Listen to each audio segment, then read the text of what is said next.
Praktik pemerasan dan pembalakan sepertinya tidak akan terjadi lagi di era pemerintahan Presiden Prabowo Subianto.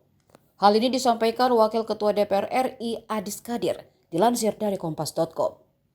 Berangkat dari permasalahan petugas imigrasi Bandara Soekarno-Hatta yang memeras warga negara Cina hingga berujung pemecatan, menjadi bukti tindakan tegas akan dilakukan bagi aparat yang berani bertindak demikian.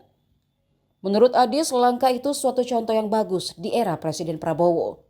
Ia melanjutkan jika di zaman Presiden Prabowo sudah tidak bisa lagi main-main. Apakah itu memalak atau memeras? Sebab konsekuensinya akan dipecat. Adis mengatakan tindakan pencopotan ini harus menjadi pelajaran untuk seluruh institusi, bukan hanya imigrasi saja. Sebelumnya, Kementerian Imigrasi dan Pemasyarakatan telah mengambil tindakan tegas dengan mencopot 30 petugas di kantor imigrasi kelas 1 khusus Bandara Soekarno-Hatta.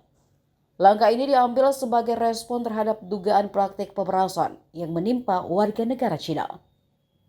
Sebelumnya Media X ramai dengan unggahan tangkapan layar yang disebut berasal dari Kedutaan Besar Republik Rakyat Tiongkok di Indonesia. Dalam surat yang diunggah oleh akun X @emerson_yuto pada Sabtu 1 Februari, Kedubes Cina menyampaikan keluhan resmi kepada Direktorat Jenderal Protokol dan Konsuler Kementerian Luar Negeri Indonesia terkait kasus pemerasan yang terjadi di salah satu bandara internasional di Indonesia kepada lebih dari 60 warga Cina.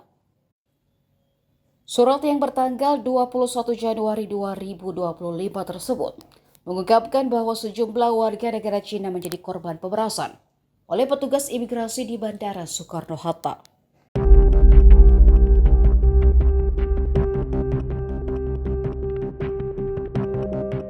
Download Tribun X sekarang, menghadirkan lokal menjadi Indonesia.